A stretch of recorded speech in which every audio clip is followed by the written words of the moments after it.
ಎಲ್ಲರಿಗೂ ನಮಸ್ಕಾರ. ರುಚಿ ಅಡುಗೆಗೆ ಸ್ವಾಗತ. ಏನು ಹೂಕೋಸು ತೋರಿಸ್ತಾ ಇದ್ದೀರಾ, ಗೋಬಿ ಮಾಡ್ತೀರಾ ಅಂತ ಹೇಳ್ತಿದ್ದೀರಾ? ಇಲ್ಲ, ನಾನು ಇವತ್ತು ಹೂಕೋಸಿಂದ ತುಂಬ ಚೆನ್ನಾಗಿರೋ ರುಚಿಯಾದ ಹೂಕೋಸು ಗೊಜ್ಜು ಮಾಡ್ತಾಯಿದ್ದೀನಿ. ತುಂಬ ಡಿಫ್ರೆಂಟಾಗಿರುತ್ತೆ ಇದು. ನಾನು ಹೇಗೆ ಮಾಡ್ತೀನಿ ಅಂತ ನಿಮಗೆ ತೋರಿಸ್ಕೊಡ್ತೀನಿ. ಸಖತ್ತಾಗಿರುತ್ತೆ ಇದು. ಒಂದು ಸತಿ ಮಾಡಿದ್ರೆ ಮತ್ತೆ ಇದನ್ನೇ ಮಾಡ್ತಾಯಿರ್ತೀರ ನೀವು. ಬನ್ನಿ ಶುರು ಮಾಡೋಣ. ಫಸ್ಟಿಗೆ ಇದಕ್ಕೆ ಏನು ಬೇಕು ಅಂತ ನೋಡೋಣ. ಸಣ್ಣದಾಗಿ ಹೆಚ್ಚಿರೋ ಈರುಳ್ಳಿ ತೊಗೊಂಡಿದ್ದೀನಿ. ಸಣ್ಣದಾಗೆ ಹೆಚ್ಚಿರೋ ಟೊಮೊಟೊ, ಇದು ಹಣ್ಣಾಗಿರಬೇಕು, ಆ ಟೊಮೊಟೊನೇ ತಗೊಳ್ಳಿ. ಕೊತ್ತಂಬರಿ ಸೊಪ್ಪನ್ನು ಕೂಡ ಸಣ್ಣದಾಗಿ ಹೆಚ್ಚಿದ್ದೀನಿ. ಒಂದು ಹಸಿಮೆಣಸಿನ್ಕಾಯಿ, ಶುಂಠಿ ಬೆಳ್ಳುಳ್ಳಿನ ಕುಟ್ಟಿ ಇಟ್ಕೊಂಡಿದ್ದೀನಿ. ಪೇಸ್ಟ್ ಹಾಕೋದಕ್ಕಿಂತ ಕುಟ್ಟಿ ಹಾಕಿದ್ರೆ ಒಳ್ಳೆ ಟೇಸ್ಟ್ ಬರುತ್ತೆ, ಘಮ ಬರುತ್ತೆ. 1 ಚಮಚ ಅಚ್ಕಾರದ ಪುಡಿ, 1/4 ಚಮಚ ಅರಿಶಿನ. ಇದು ಚಕ್ಕೆ ಲವಂಗನ ಕುಟ್ಟಿ ಪುಡಿ ಮಾಡಿ ಇಟ್ಕೊಂಡಿದ್ದೀನಿ ನಾನು. ಈ ಗೊಜ್ಜಿಗೆ ಇದೇ ಮೇನ್ ಇಂಗ್ರೀಡಿಯೆಂಟು ಮತ್ತು ಒಳ್ಳೆ ರುಚಿ ಘಮ ಕೊಡೋದು ಇದೇನೆ. ಹಾಗಾಗಿ ಇದನ್ನು ಮೇಯ್ನ್ ಬೇಕೇ ಬೇಕು. ಇದು ಹೂಕೋಸು ತೊಗೊಂಡಿದ್ದೀನಿ. ಹೂಕೋಸನ್ನ ಹೆಚ್ಕೋಬೇಡಿ, ನೋಡಿ ಈ ಥರ ಬಿಡಿಸ್ಕೊಳ್ಬೇಕು ದಪ್ಪ ದಪ್ಪನಾಗಿ. ತುಂಬ ಸಣ್ಣದು ಬೇಡ, ನೋಡಿ ಇಷ್ಟು ದಪ್ಪ ಬಿಡಿಸಿ ಇಟ್ಕೊಂಡ್ರೆ ಸಾಕು. ನೆಕ್ಸ್ಟ್ ಇದನ್ನು ಒಂದು ಬೌಲಿಗೆ ಹಾಕ್ಕೊಂಡು ಬಿಸಿ ನೀರು, ಸ್ವಲ್ಪ ಉಪ್ಪು, ಸ್ವಲ್ಪ ಅರಿಶಿನ ಹಾಕಿ 5 ನಿಮಿಷ ಬಿಟ್ಬಿಟ್ಟು ನಂತರ ತೆಗೆದು ಇಟ್ಕೊಳ್ಬೇಕು ಇದನ್ನು. ನೆಕ್ಸ್ಟು ಹೂಕೋಸಿಗೆ ಸ್ವಲ್ಪ ನೀರು, ಸ್ವಲ್ಪ ಉಪ್ಪು ಹಾಕ್ಕೊಂಡು ಬೇಯಿಸ್ಕೊಳ್ಬೇಕು. ನೋಡಿ ಇವಾಗ ನಾನು 5 ನಿಮಿಷ ಬೇಯಿಸ್ಕೊಂಡಿದ್ದೀನಿ ಇದನ್ನು. ಇವಾಗ 50% ಬೆಂದಿದೆ. ಇದನ್ನು ತೆಗೆದಿಟ್ಕೊಂಬಿಡೋಣಂತೆ ಒಂದು ಪ್ಲೇಟಿಗೆ. ಇದನ್ನು ತಣ್ಣಗಾಗೋಕ್ಕೆ ಬಿಟ್ಬಿಡೋಣಂತೆ. ಅಷ್ಟೆಲ್ಲ ಇದಕ್ಕೊಂದು ಮಸಾಲ ರೆಡಿ ಮಾಡ್ಕೊಳ್ಳೋಣ. ಒಂದು ಬೌಲಿಗೆ 2 ಸ್ಪೂನು ಕಾರ್ನ್ಫ್ಲೋರು, 1 ಸ್ಪೂನು ಕಡಲೆ ಹಿಟ್ಟು, ಸ್ವಲ್ಪ ಉಪ್ಪು, 2 ಸ್ಪೂನು ಅಚ್ಕಾರದ ಪುಡಿ, 1/4 ಸ್ಪೂನು ಅರಿಶಿನ ಹಾಕ್ಕೊಂಡು ಚೆನ್ನಾಗಿ ಮಿಕ್ಸ್ ಮಾಡ್ಕೊಳ್ಳೋಣ ಫಸ್ಟು. ಇವಾಗ ಇದಕ್ಕೆ ಸ್ವಲ್ಪ ನೀರು ಸೇರಿಸ್ತಾ ಇದ್ದೀನಿ. ನೀರು ಸೇರಿಸ್ಕೊಂಡು ಒಂದು ಗಟ್ಟಿಯಾಗಿ ಬ್ಯಾಟರ್ ರೆಡಿ ಮಾಡ್ಕೊಳ್ಳೋಣಂತೆ. ನೋಡಿ ಇಷ್ಟಿದ್ರೆ ಸಾಕು. ತುಂಬ ತೆಳ್ಳಗೂ ಬೇಡ, ತುಂಬ ಗಟ್ಟಿನೂ ಬೇಡ, ಈ ಲೆವೆಲಿಗಿದ್ರೆ ಸಾಕು. ಇವಾಗ ನಾವು ಕಟ್ ಮಾಡಿ ಬೇಯಿಸಿ ಇಟ್ಕೊಂಡಿದ್ದೀವಲ್ಲ ಹೂಕೋಸನ್ನ, ಇದಕ್ಕೆ ಸೇರಿಸ್ತಾ ಇದ್ದೀನಿ ನಾನು. ಹೂಕೋಸು ಹಾಕ್ಕೊಂಡಾದ್ಮೇಲೆ ಚೆನ್ನಾಗಿ ಮಸಾಲ ಎಲ್ಲದಕ್ಕೂ ಕೋಟಿಂಗ್ ಆಗೋ ರೀತಿ ಮಿಕ್ಸ್ ಮಾಡ್ಕೊಳ್ಬೇಕು. ಇವಾಗ ಚೆನ್ನಾಗಿ ಕೋಟಿಂಗ್ ಆಗಿದೆ ಹೂಕೋಸಿಗೆಲ್ಲ. ನೀವು ಕಲಿಸ್ಕೊಳ್ಬೇಕಾದ್ರೆ ತುಂಬ ನೀರಾಗಿದೆ ನೀವು ಮಾಡಿರೋ ಬ್ಯಾಟರು ಅಂದರೆ ಸ್ವಲ್ಪ ಕಡಲೆ ಹಿಟ್ಟು ಮತ್ತು ಸ್ವಲ್ಪ ಕಾರ್ನ್ಫ್ಲೋರು ಅಥವಾ ಅಕ್ಕಿ ಹಿಟ್ಟು, ನೀವು ಯಾವ್ದು ಬೇಕಾದ್ರೂ ಯೂಸ್ ಮಾಡ್ಕೊಳ್ಬೋದು. ಇದಕ್ಕೆ ಕಾರ್ನ್ಫ್ಲೋರೇ ಹಾಕ್ಕೊಳ್ಬೇಕು ಅಂತ ಏನೂ ಇಲ್ಲ. ಇವಾಗ ಇದು ರೆಡಿ ಇದೆ. ಇದನ್ನು ನೆನೆಸಿಡಬೇಕು ಅಂತ ಏನೂ ಇಲ್ಲ, ಡೈರೆಕ್ಟ್ ಎಣ್ಣೆಲಿ ಹಾಕಿ ಕರಿಬೇಕು ಅಷ್ಟೇ. ಬನ್ನಿ ನಾವು ನೆಕ್ಸ್ಟ್ ಪ್ರೊಸೀಜರ್ ಶುರು ಮಾಡೋಣಂತೆ. ಇವಾಗ ಇದನ್ನು ನಾವು ಕರಿಬೇಕಾಗತ್ತೆ. ನಾನು ಒಂದು ಬಾಣಲೆಗೆ ಎಣ್ಣೆ ಹಾಕಿ ಬಿಸಿಗೆ ಇಟ್ಟಿದ್ದೆ, ಅದು ಬಿಸಿಯಾಗಿದೆ. ನೋಡಿ ನಾನು ಒಂದು ಹಾಕಿ ಚೆಕ್ ಮಾಡ್ತಾಯಿದ್ದೀನಿ, ಎಣ್ಣೆ ಕಾದಿದೆ. ಎಲ್ಲದನ್ನು ಬಿಡೋಣಂತೆ. ಇವಾಗ ಇದನ್ನು ಕರಿಬೇಕಾದ್ರೆ ಸ್ಟವ್ ಸಿಮ್ಮಲ್ಲಿ ಇರಬೇಕು. ಹೈ ಫ್ಲೇಮಲ್ಲಿ ಇಟ್ಟರೆ ಬೇಗನೆ ರೋಸ್ಟ್ ಆಗುತ್ತೆ, ಹೌದು, ಆದರೆ ಕಚ ಕಚ ಅಂತ ಇರುತ್ತೆ, ಕ್ರಿಸ್ಪಿನೆಸ್ ಬಂದಿರೋದಿಲ್ಲ ಅದಕ್ಕೆ. ಇದು ಚೆನ್ನಾಗಿ ಕ್ರಿಸ್ಪಾಗೋವರೆಗೂ ಕರಿಬೇಕು ನಾವು. ನೋಡಿ ಇವಾಗ ಚೆನ್ನಾಗಿ ಕ್ರಿಸ್ಪಿನೆಸ್ ಬಂದಿದೆ, ಚೆನ್ನಾಗಿ ಕರೆದಿದ್ದೆ, ಇದು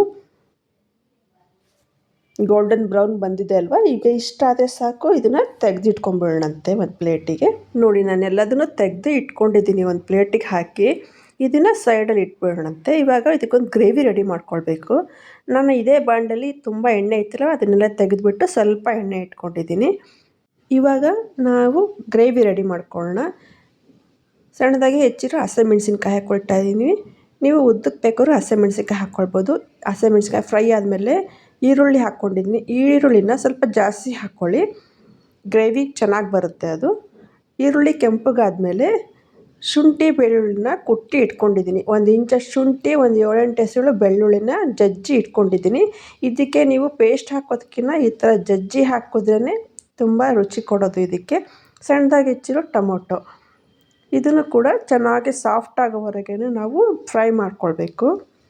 ನೋಡಿ ಟೊಮೊಟೊ ಚೆನ್ನಾಗಿ ಫ್ರೈ ಆಗಿದೆ, ಸೈಡಲ್ಲೆಲ್ಲ ಎಣ್ಣೆ ಬಿಟ್ಕೊಂಡು ಬಂದಿದೆ ಅಲ್ವಾ. ಇವಾಗ ಇದಕ್ಕೆ ನಾವು 1/2 ಸ್ಪೂನು ಜೀರಿಗೆ ಪುಡಿ,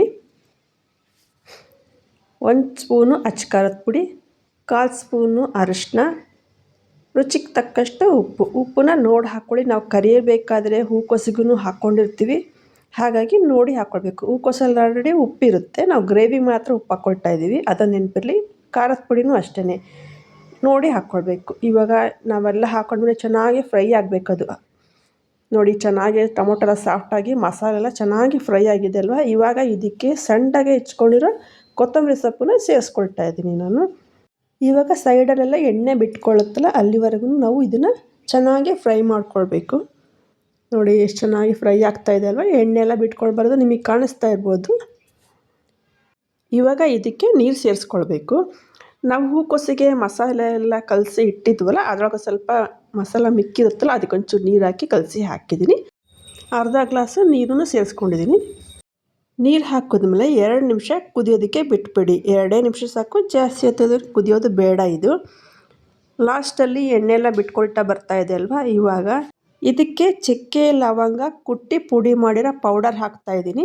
1 ಇಂಚು ಚಕ್ಕೆ 3 ಲವಂಗ ಹಾಕಿ ಕುಟ್ಟಿ ಪುಡಿ ಮಾಡಿದ್ದೀನಿ ನಾನು. ಇದನ್ನು ಕುಟಾಣಿಲಿ ಕುಟ್ಟಿ ಪುಡಿ ಮಾಡಿನೇ ಹಾಕಿ, ಇದು ಒಳ್ಳೆ ಟೇಸ್ಟ್ ಬರುತ್ತೆ. ಪೌಡರ್ ಹಾಕಬೇಡಿ, ತುಂಬ ರುಚಿಯಾಗಿರುತ್ತದೆ. ಲಾಸ್ಟಲ್ಲಿ ಹಾಕಿ 1-2 ಕುದಿ ಕುದಿಸ್ಬಿಟ್ಟು ನೋಡಿ, ಒಂದು ಕುದಿ ಬಂದಿದೆ ಅಲ್ವಾ ಇವಾಗ. ನೋಡಿ, ನಾವು ಪೌಡರ್ ಹಾಕ್ತಿದ್ದಂಗೆ ಕಲರ್ ಹೆಂಗೆ ಚೇಂಜ್ ಆಯಿತು ಅಲ್ವಾ. ಇದು ಘಮನೂ ಅಷ್ಟೇ ಕೊಡುತ್ತೆ, ರುಚಿನೂ ಅಷ್ಟೇ. ಈ ಗ್ರೇವಿಲಿ ಇದೇ ರುಚಿ ಕೊಡೋದು ಜಾಸ್ತಿ. ನಿಮಗೆ ಗರಂ ಮಸಾಲ ಯೂಸ್ ಮಾಡಬಾರ್ದು ಇದಕ್ಕೆ. ಇವಾಗ ನಾವು ಕರ್ದು ಇಟ್ಕೊಂಡಿದ್ದೀವಲ್ಲ ಹೂಕೋಸನ್ನ, ಇದಕ್ಕೆ ಸೇರಿಸ್ತಾ ಇದ್ದೀನಿ.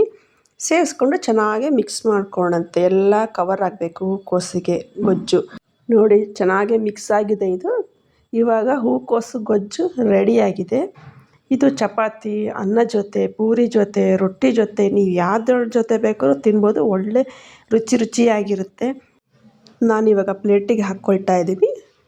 ನೋಡಿ, ಪ್ಲೇಟಲ್ಲಿ ಹಾಕಿದ್ರೆ ಏನು ಚೆನ್ನಾಗಿ ಕಾಣ್ತಾ ಇದೆ. ಸ್ವಲ್ಪ ಮೇಲ್ಗಡೆ ಕೊತ್ತಂಬರಿ ಸೊಪ್ಪನ್ನು ಗಾರ್ನಿಷಿಂಗ್ಗೆ ಹಾಕ್ಕೊಂಡಿದ್ದೀನಿ ನಾನು.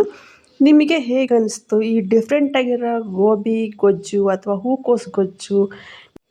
ನಿಮಗೆ ಇಷ್ಟ ಇದ್ದರೆ ಶೇರ್ ಮಾಡಿ, ಲೈಕ್ ಮಾಡಿ, ಕಮೆಂಟ್ ಮಾಡಿ. ಹಾಗೆ ಹೊಸ್ದಾಗಿ ನನ್ನ ಚಾನಲ್ ಯಾರು ನೋಡ್ತಾ ಇದ್ದೀರಾ ಅವರೆಲ್ಲ ಸಬ್ಸ್ಕ್ರೈಬ್ ಮಾಡಿ. Thank you.